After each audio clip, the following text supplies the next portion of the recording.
As my engine starts to sleep, helps me focus my attention, avoid the fear of imperfection. I know it's never too late to sit down and pen another verse. It's how I seem to calm myself down, eternally conversing. There must be millions of us out there who struggle with their words. But when I'm stuck inside my headspace, I'm in a lonely universe. But music is my therapy. Hello again, friends, and you are my friends, and welcome to your Monday edition of the Formula One Fan Show. I am your host, Martin. Of course, you may know me from other podcasts and shows such as The Talking Town, The Matchday Ticket, The Championship Show, and of course, Non-League. I sound like Troy McClure at The Simpsons. Hi, I'm Troy McClure. You may know me. Anyway, another busy week has been concluded in the Formula One race schedule. Lots to talk about. Lewis Hamilton missing a race, as I saw out the webcam there.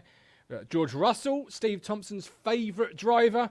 How did he fare when called upon? We've got all of that. And, of course, we've got the wheel. And everything gets over when it comes from a wheel. We've got Sid Driver. Good evening, lads. I ain't watched F1 since that 1 million hour race at Canada that year. Update me. Seeing as I get notification when you're live. Mays. Oh, good man. That's what we like to hear, Sid. That is what we like to hear.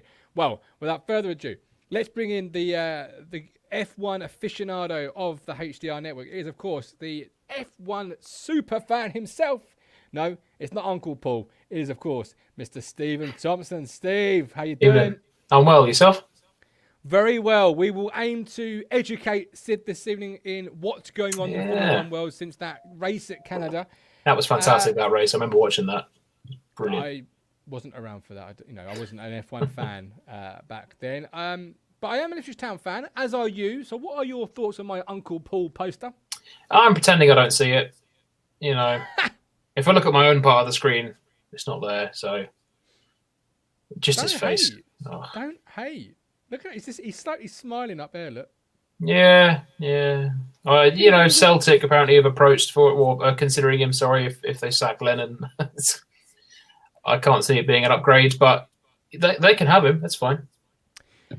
Before we welcome in our third wheel, as it were, what on earth is going on behind you? Like, are you moving out? Is she kicking you out? I bloody hope not. No. I've got a mixture of Christmas presents and the in-law stuff, which I'm currently storing here just for the time being. But I've still got my Formula One stuff behind me, and I've still got my bass amp there, so... That's my little corner. It's just been sort of taken over right now. You just need one of those little sticks with the sort of red and white hanky wrapped round the end, and you can just... It's like, yeah. Now, what I need is a green screen. Then I can put like an image of a nice Formula One circuit behind me, and then it looks like I'm in paradise. If I put Monaco or Monza, it'd be lovely.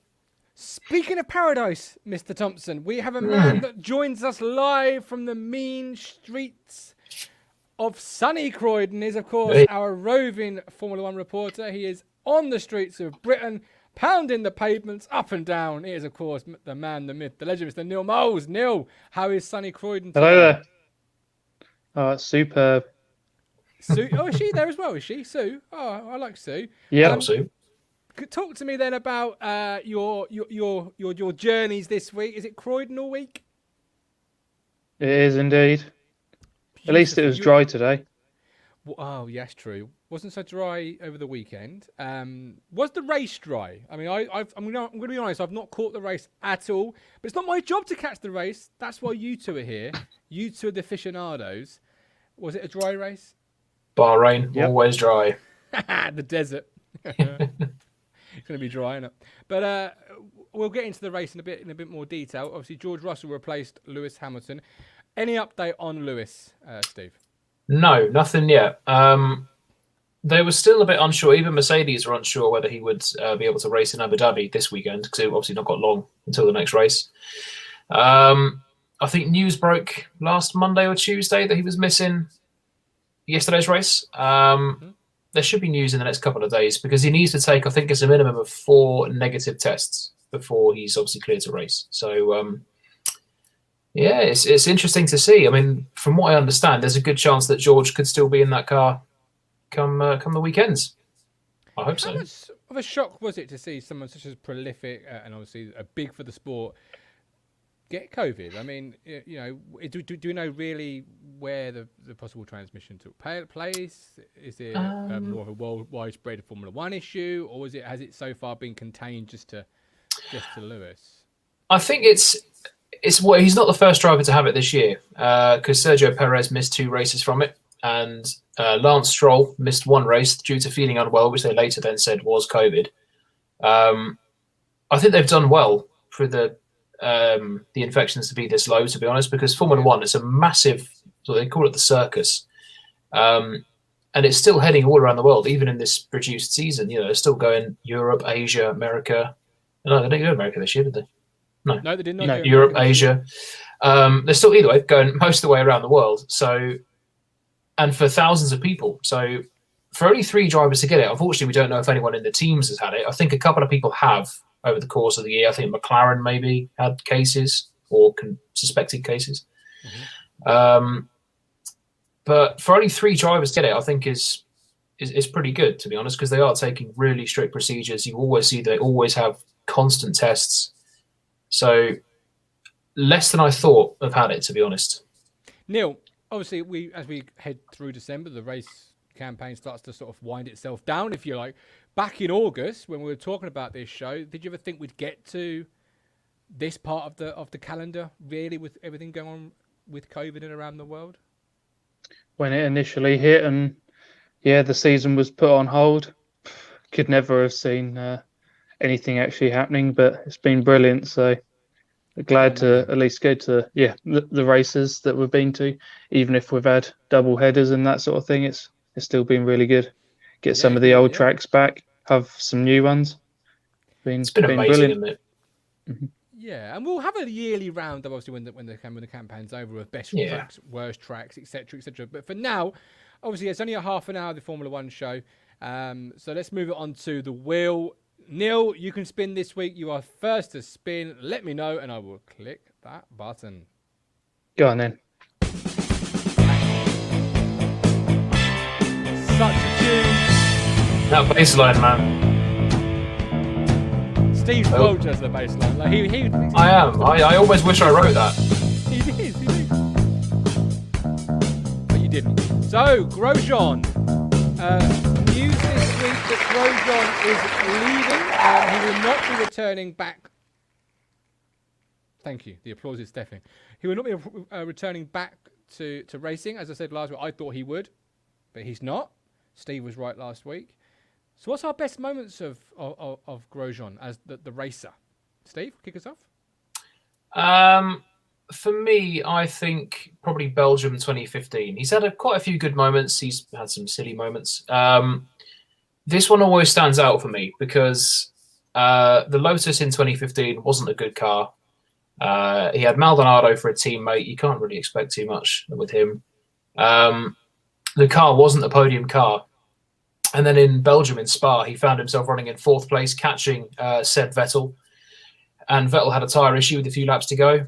Grosjean straight behind him, got through. And you could see how much it meant to him and the team, because 2015 had been awful for them. 2014 had really been bad. Sort of the first 2 years of that new V6 hybrid engine. And it was his last podium to date. Obviously, it's his last F1 podium now. And it was great to see him back up there because it had been a few years since it had one, and it was a tough year. So, yeah, he earned it. I think that was a great, and he kept his head down and had a great race. So, great stuff from him. Absolutely, yeah. Did we ever find out if that fine was a fake or a real jobby? Oh, that was fake. That was fake. Okay, yeah. Good. There was that fake fine doing the rounds, wasn't there, Neil, where he was fined for not putting the steering wheel back on in a car that was in about 18 pieces I think and they a can hand allow on that, fire. you know? Well, yeah, I think you'd say, well, to be fair, I would put the steering wheel back, but it was a blaze. Yeah. Like, I couldn't locate where it went back. It's not as if many of the corners were still attached to actually be able to wheel it anywhere anyway. Do you know what? How good is it, though, Neil, that we can sit here and we can laugh about a crash like that, and we can laugh because he's okay, What's your Yeah. best Yeah, it's memory of brilliant. Grosjean? I actually had to watch a video to remind myself on his career, and that pretty much showed how up and down it's been. He can have some really poor seasons. Pretty much even before he was in Formula One, he's gone from real good sparks of looking like a good driver to basically binning it on his own or taking people out, creating memes, the whole Ericsson thing. Mm. Yeah, he's had some seconds, hasn't he? Mm. He had a couple of close ones where he could have won the race. I think there was one where Vettel did he have an engine issue or something? And then Grosjean had a chance of winning and had exactly the same thing happen Yeah, towards the end. So that was one. he missed out on that. But yeah, he's had flashes of brilliance, but on the I know whole, he's he's just not a consistent driver. So No, I was going to say, I think that's something I've picked up on early doing these was series. it 2013 was one of his better years? 2013, because 2012 was his first year back, and he had some good chances and good shows in 2012. Apart from that, he caused the big crash in Belgium, which led to his race ban. Yeah, 2013 was the year he sort of mellowed and calmed down a bit as a driver, turned in some really good performances. But yeah, he's too inconsistent. He always has been inconsistent, even in lower formula. He's never looked like a serious contender. No. Do you know how he made his debut into Formula One? He replaced Nelson Piquet, didn't he, in 2009? Via the whole incident with them cheating in Crashgate. Spain. Yeah. I know that he's not a driver that you two have raved about through this series. Obviously, being a new F1 fan, I didn't know these drivers from Adam, but I knew sort of early doors that neither of you really were like, if you named your top 3 drivers or top 4 drivers, he wouldn't have been anywhere near those, and he was a bit of an inconsistent performer. If you had have asked me back in, say, that 2013 sort of era, when he was teammates with Kimi and that sort of thing, I actually liked him then. He was positive, and he was a little bit different. As far as French goes, it was all right. What changed?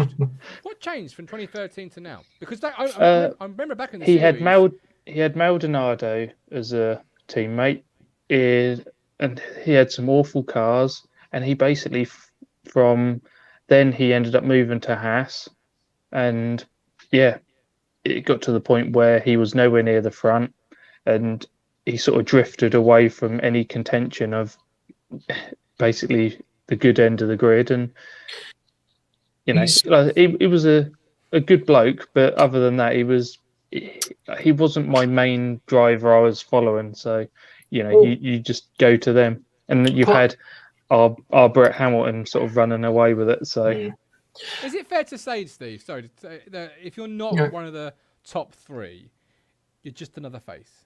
Is that fair to say in the world of Formula 1? I suppose so, because you're going to be out of the limelight, really. I was going to say, with regards to the Haas move, it was a brilliant idea, because Haas are a brand new team in 2016. They had him and Gutierrez move to the team. He finished 6th in his first race, 5th in his second race. But since that first season, the first 2 races were amazing. But since then, Haas have gone backwards. I think the idea was, they wanted to get in and then they want to move forwards. But it's a difficult time to come into Formula One when Mercedes are so dominant, and the power unit you want in the car is a Mercedes. Even having half that car as a Ferrari hasn't helped them. It's obviously K-Mag and Grosjean are pretty much in the same position. So it's a shame that it didn't really work out for Grosjean and Magnussen, and they couldn't become serious contenders over the years. Who knows what's going to happen sort of, the next couple of years with Haas. They've got Mazepin coming in next year who brings a lot of money.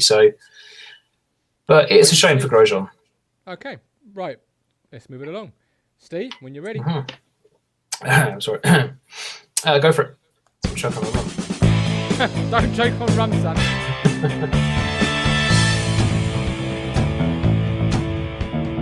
Oh, is it going to be Steve's favourite? No.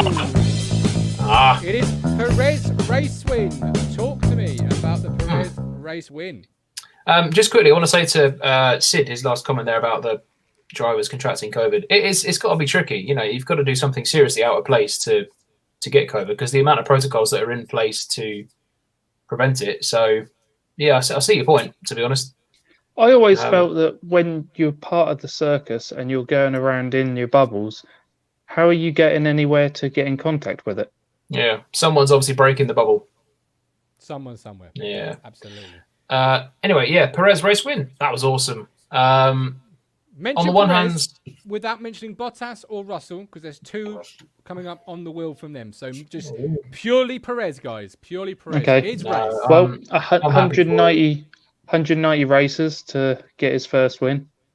190 races, almost ending his F1 career, basically just after it started, after that move to McLaren. Saving Force India from going bankrupt. After the race, and the team are constantly, he's fabulous, he's brilliant, he's great, any team should have him. Well, why are you getting rid of him then? Yeah, you could have him. He's yours. Keep him. Any team deserves this guy. But we're going to say see you later. Yeah. It just seemed so uncomfortable after the race. It was, it's just be quiet. Isn't it? Because Racing Point, obviously, they're getting rid of him and they're keeping Stroll. Vettel, I think, is going to be a great addition to that team. And it also gives Vettel a chance to sort of get out of that negative Ferrari atmosphere. But they're getting rid of the wrong guy. I know Stroll's obviously daddy's boy. Here it comes. No. I'm not going to go into Stroll. I'm not going to go into Stroll because this is about Perez. But there's obviously a reason they got rid of Perez rather than him. But they're getting rid of the wrong guy because he's one of the most consistent drivers on the grid. Apart from that race where the 2 races, he missed due to having COVID, and the last race when he retired through an engine failure, no fault of his own, he has finished every race in the points. And there's a reason he's currently sitting 4th in the championship, because he has just been absolutely fantastic all year. So where's he going? If that car was if that car was bulletproof and it didn't let him down at all, the points he would have scored this season, basically McLaren wouldn't even have been in a shout for the 3rd best car. I reckon, like you say, further to that, if that car was he would have racked up thirds. And if that car was bulletproof and he hadn't missed those 2 races to COVID, I reckon he'd be 3rd in the championship. Because that car, with him on its day, that's quicker than the Red Bull. So he's better than Verstappen. Yeah. Not saying that. Verstappen, I think, is the better driver. Perez is the more consistent and cool-headed. He's got a bit of age on his side. He has. Yeah. The racing. You've got to remember that Perez didn't always used to be so calm. No, his early days, he was quite hot-headed again. He's sort of mellowed over time. I think that season he had at McLaren was a real eye-opener, because he went there in 2013. McLaren had the quickest car of the grid at the end of 2012, so everyone's thinking, right, he's now got a chance to move, to win races, because Hamilton had gone to Mercedes. Perez, people thought, well, he's stupid. He's gone to Mercedes. Perez is going to have his seat in the quickest car. And the 2013 McLaren was just awful, because they built an entirely new car rather than develop the 2012. And people thought that ended his career after only a few years. So to find that home at Force India, Racing Point, to stay there, to build it to what it is now, it's fantastic. And I just feel like he's been really stabbed in the back by his team there. So why hasn't he gone? Why has he yet to be sort of? I mean, it sounds to me as a new F1 fan, you're kind of trying to big up J Tab here. Like, he's so this, he's so that, but he hasn't got another club. So in this case, he hasn't got another car next year. In Formula One, you've got very limited numbers of seats. Pretty much anyone who makes it to Formula One, they are the best. Basically, that they deserve to be there because they've been brilliant enough in other formulas to shine, to get their seat. So whoever actually makes it has shown their worth to be there. It's not as if it's a bunch of guys on the street who put up their hands and we'll pick you. So why hasn't he gone on? Because there are some vacancies for next year. Yeah, it was not next year, but the year after. He's supposed to pretty much have a seat for him, but it's nailing one down for next season. But it's really tricky. Quite open to having a little quiet, a season. Yeah. The thing that did it for me, when he said that, when he won his race yesterday, he said, I'm at peace with whatever happens now. So that makes it sound like Red Bull have already decided to keep Albon. Because the thing is with Martin, when you get to a seat in Formula 1, there's 20 seats. drivers are contracted to long periods of time. Hamilton, for example, you're not going to want to give him up, regardless of how much he wants for contracts, whatever. Drivers like Verstappen have got long contracts, Leclerc. A lot of teams now have driver academies, so they're going to want to bring their juniors through. So you've got Schumacher and Mazepin at Haas, of course, Ferrari driver academy products in a Ferrari-backed team. Alfa Romeo, you've got Giovinazzi, who's Ferrari as well. Raikkonen, for some reason, because he's 75. It would be great if... I mean, I love Kimi, but he's taken up a seat that Perez could have. And Perez has got a few more years left in him compared to Kimi. And unfortunately, it gets to the point where drivers like someone like Latifi, for example, he's in F1 more for his money than his talent. I'm not even going to debate that. And it's just like that's the seat that Perez could have. Yeah, with Formula One though, it's almost like you're advertising and you're trying to make it look the best it can. And if you're a driver that's gone a bit stale, you can very quickly find yourself pushed to one side because there's always that next young, hungry driver that's like your Verstappens that are a little bit exciting and that you can soon find yourself replaced. Mm-hmm. So like what's going to happen with Bottas before now, but that'll be a different story. But I think, I was so happy for Sergio. I hope he does fun a drive, if not next year, the year after, because he deserves it. Okay, lovely. Right. Neil, when you're ready, let's go. Go on then. Down. Needs lyrics. It does. I can't even hear it this time. Oh, there we go. Delayed. All right. Our underrated driver of the week. It's an interesting one. Who out of the new ones actually performed the best, do you reckon? Well, not a new driver, but I think one that's going to be up there for consideration. Daniel Kvyat. After that awful weekend where he obviously had that shot at Grosjean and it rolled Stroll over, he qualified 6th on Saturday and he finished strongly in the points as well. So a really solid drive from him. He kept his nose out of trouble, kept the car facing the right way, picked up a good haul of points. So I would say him. Or Ocon. That was one of the things with who actually made the podium. They didn't really do anything to blow me away to be there, but they were obviously consistent and quick enough to make it. It rolled right, and that's how it happened. But yeah, right place, right time for second and third, wasn't it? But I have to agree. Even say Gasly, both of them had quiet, consistent races. And they just got on with it really. So it could be either of those. A name I heard over the weekend I hadn't heard forever was Kubica. Yep, Robert Kubica. Yeah, he was doing the testing. Because there was a big story about was it somebody? Alonso. That's the fella. Thank you ever so much. It's Alonso suddenly becoming 19. Yes, and then the article said how he wasn't the only driver of seniority to do it. Kubica was doing. I thought Kubica, not that it's name because basically it's a test day, but you can only use pretty much the car that you used that weekend anyway, so you learn almost nothing from it. It's getting a driver to get some miles under his belt.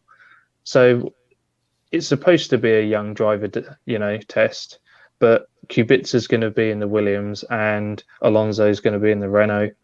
And why not just call it a test? Exactly. Because, rather than laugh and saying Alonso's now 19. Well, yeah, I mean, it was just Kubica that got. I mean, Alonso bit did give me, but there was some merit to that as the article sort of detailed, and as you've gone into a little bit there. But it was Kubica. I thought he'd retired. I just assumed he was in there still going many years ago on a F1 game, and he had a flash of talent. He's had his accident, but he was 50-50. A known quantity. Yeah. Do you think He would have been world champion one day. But If he hadn't had that crash, he'd have been a world champion. if he Easy. hadn't have gone to rally, he was battling Hamilton. Yeah, because he had a contract signed for Ferrari. I didn't know he had a crash. See, I'm not an F1 aficionado. Yeah. I'm not an F1 fan. I just knew him from a game. He's a name I remember from an F1 game. So he had a crash, did he? Went rallying in 2011, a few days before the season started. After testing their car, which was looking really good for 2011, Lotus car, crashed the rally car, and a bit of the Armco barrier came through the cockpit, and it partially severed his arm. Oh my God! And yeah, basically He had to have full hand reconstruction, hasn't he? Mhm. So the fact that he's actually still got a hand, So the That's- fact he's yeah. pretty much had the pinnacle of surgery to make sure he's still got a hand, and whatever never control knew has this. got over that hand is a Yeah. miracle, basically. I never knew this. So the fact he's even doing any testing is amazing. Full Yeah. credit to him. Wow, well done. I never knew any of that. But then I suppose if you're not a fan of the sport, you wouldn't, because it's one of those news items. I suppose if you just you just don't really pay attention. If But you're you not a fan think of to the get sport- wow, crazy. to get what feeling he's got back into his hand, because that sort of thing, your nerves, it all takes time to heal. Yeah. And we basically lost the talent over the years, Yeah. waiting for him to be able to come back. Yeah, What a shame. What a shame. Right, Steve. go for it. 3 left. Go on, Russell. That's what we were saying on the weekend. Come on, Bottas. Yeah. Stop. Ah. Okay. Who needs to pee? No, I just went. Yep. Who needs to pick it up following this week? Albon, Bottas, but we'll save that one. Yeah, Albon for me. Another really underwhelming weekend. He was beaten in a straight fight with Perez again. The two people who were supposedly fighting for this Red Bull seat. And he was just a nowhere man all weekend again. He was down in 12th after qualifying when Verstappen put it in P3. So, Isn't that been the theme of the year for Albon? Though, Well, Steve? after Perez last weekend had an engine issue, did they have to throw whatever old second-hand engine they had left over so he didn't get a penalty? Because there was a few miles on this one, because he was complaining that he wouldn't be that quick, but Albon couldn't get anywhere near the speed of that. he was nowhere again. Racing Point Soundly name beaten by almost, Verstappen in quali. ran away from us. But Albon's just, yeah, How about you, Neil? Can't have Albon. just doing his normal moaning. You can't have Albon, Neil. So who are you going for? It was him earlier in the season, wasn't it? Why are they racing me so hard? It's like, He's racing me too hard. It's Formula One, mate. what, who needs to pick Buckle up. up? Why can't I have him? Yeah, Neil's gone to Mars. for me, with his internet connection. no, no, for me, evening, Verstappen Neil. was. Can you not actually hear me? We can, but it's on a delay. So it's like Eurovision Song Contest. Hello, Neil from Russia. See? Yeah. Okay. Basically, yeah, Verstappen, he blamed others, but when I watched it from my position sitting on the sofa, it was he tried to carry too much speed to not lose too many places. But if he had slowed it up, got a bit more of a turn going on, rather than just hammer into the gravel like he did, because as soon as he got in contact with the gravel, he just aimed straight for that barrier. So that was his race done. But if he thinks about it a bit more, slowed down, get a bit more of an angle going, and he would have made it round them. But Okay. in the heat of the moment, okay, fine. Leclerc ballsed up into the corner and took it too deep. Took out Perez, who went to the back, and then, come back again to win the race. But yeah, Verstappen didn't need to be part of that. Okay, right. 2 left. Lost him far too early. set. Right. Ready, Steve? Yep.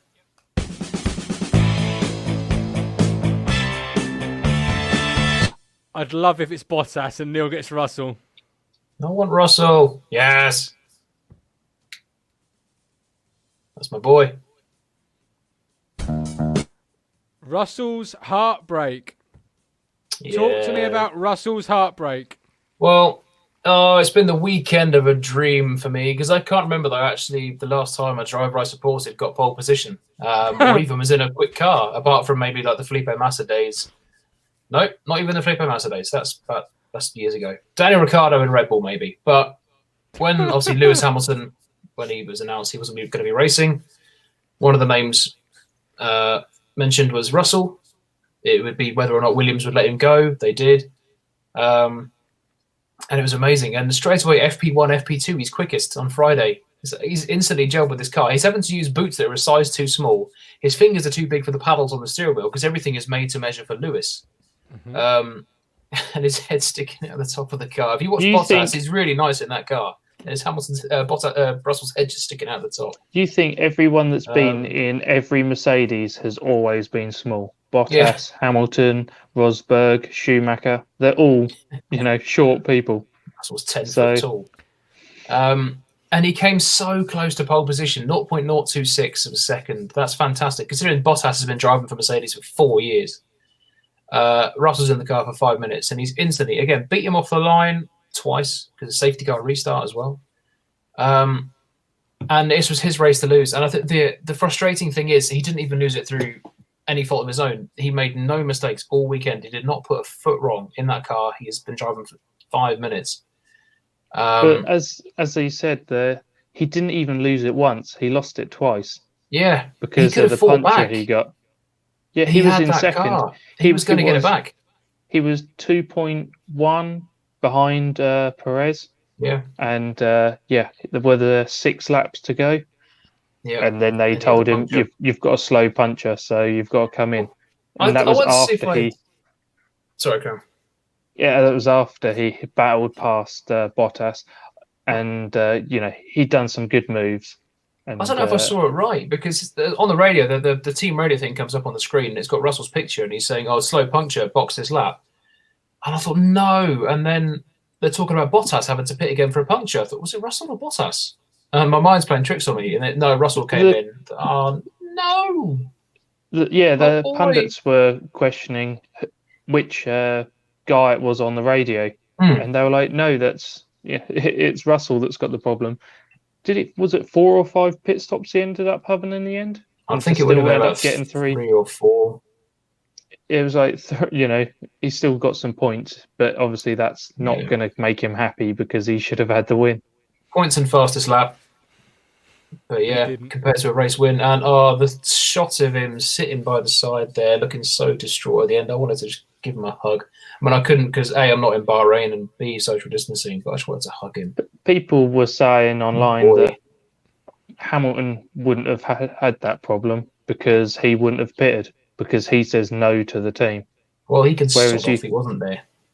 You think that Russell and that he's accepting that the team's right, and Hamilton's one of these where he's been driving long enough that he will say no, like he did that wet race where he had no tyre tread left. Yeah, you don't really want to piss them off, because they're not your team. So you don't really want to go and say, no, sort off, I'm going to do my own race. Hey, all right then, fine, I'll come in. But who's to say that even if he didn't pit, that he still wouldn't have got a puncher? Yes. The move to pass Bottas and was incredible and shows the potential he has. He'll be world champion before We've got to remember, though, if we're doing the Bottas bit, Bottas was basically both of them were shafted by Mercedes. The team screwed them both over. They really were. And Bottas had his old tyres that they wanted to replace put back on. They were 20 odd laps old, and then he had to do another 10 on them. Yep. But that move from Russell on Bottas was awesome because Russell, it was side by side, and he just sent that car, and Bottas had no response, and it was amazing. So the drivability of that car must be fantastic. And Russell, as a driver, is just phenomenal, and he is amazing, and I love him. He loved that part of the circuit anyway, didn't he? That was where he was strongest. Ninja through that part of the circuit. It was brilliant. I saw an interesting post It's a on good comment, James. a Facebook forum that I wanted to bring to the show, or cherry pick some of it for the show, and it was along these lines: that Russell's performance shows that Bottas has been substandard. He meets a purpose for the team and has allowed a legacy to be built for Mercedes and Hamilton. But at best, Bottas is no more than a middle of the row driver. He Russell never looked that way originally. When he was a Williams driver, he looked like he was one of the good ones on the grid, and he was going to go somewhere. But I don't know where that driver's gone. It's difficult, isn't it? Because when he stepped into that Williams, he was alongside Felipe Massa, because the 2013 Williams, his first car was awful, and he had Maldonado as a teammate. So I would look good next to Maldonado. No one wants that. But yeah. But 2014, Williams had a car which ended the season second best after just the Mercedes. It's hard to believe that only 6 years ago, Williams were the second best team in F1 at the end of the year. It goes to show what Claire Williams said. The fall is obviously a lot quicker than the climb. All right, Miley Cyrus. Bottas alongside Massa. Massa, ex-Ferrari, almost world champion, multiple race winner, very experienced. Bottas really did push him for a good couple of years. And he seemed the real deal. And since he's just been in that Mercedes, it's like they've just worn him down and he's just become accustomed to being second. But has Hamilton had it too easy with Bottas as his number 2? Yes, absolutely. The thing is, though, is that because Hamilton's done that to him? Because Rosberg clearly didn't want to stay any longer than he had to for a reason. Would he have done the same? Yeah, you never know. I mean, Rosberg got into Hamilton's head. That's one weakness that Hamilton has. It's very easy to get into his head. But it was for only one season. Yeah, just one season. And it's like he took it and ran with it. Thought, right, I've done it. I've beaten him. I'm off. Bye. And he only just done it. So if Russell was his number 2, would they both not be hell for leather trying to beat each other? So much so that the rest of the grid would just have to sit back, wait for one to get wiped off the grid, and then you come and clean up. I'm really in two minds about having Russell alongside Hamilton. I really want to see it in one mind because I want to see how Russell stacks up alongside Hamilton in terms of pure pace, and also how those two would get on as teammates. But I also don't want to see that because of what it's done to Bottas and indeed what it did to Rosberg. So in an ideal world, and obviously you wouldn't wish COVID-19 on anybody, let's say Bottas has the flu.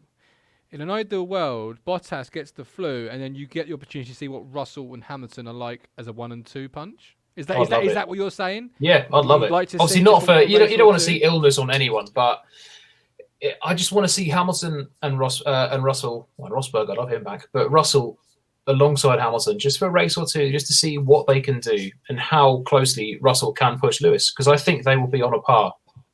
Really will. I think they'll be closer. I say flu because I'm so rookie. I don't know how possible it is for a driver to deputise for a driver other than an illness. Is there ever opportunity where you can step in, accept it for being illness? Rarely. Yeah, very rarely. Unless one driver's awful, they decide to fire him mid-season. Which the contracts are generally fairly tight until a team goes, or even a driver pays out like Button did, buy yourself out of a contract to go somewhere else. Yeah, worked out well for him. Okay, right. It never has. Where are we next? This week, the race? It is this weekend, the final Grand Prix of what has been a strange and testing season, but one I'm very glad we have had because it's given us a chance to go to different places and all these amazing circuits, and we still end the season in Abu Dhabi, which is absolutely crap as a racing circuit. So, brilliant. Okay. Well, no matter how bad the race will be, we'll bring a bit of ray of sunshine to your Monday nights next week, 8 p.m, normal time, normal place. And then after that, we'll have our yearly review where we'll look back at our year and come up with a few topics. But for now, Steve, lead us out, my man. Well, again, thanks very much for watching. James, appreciate the comment. Sid, appreciate the comments as well. Hope we've managed to help rekindle the light for Formula One and you start watching the races. So, yeah, love to see everyone getting involved. Yeah, thanks very much for watching. We'll see you next Monday, 8 p.m, of course. It'll be the usual team reviewing, hopefully, a very exciting race where Russell has won for Mercedes. Please.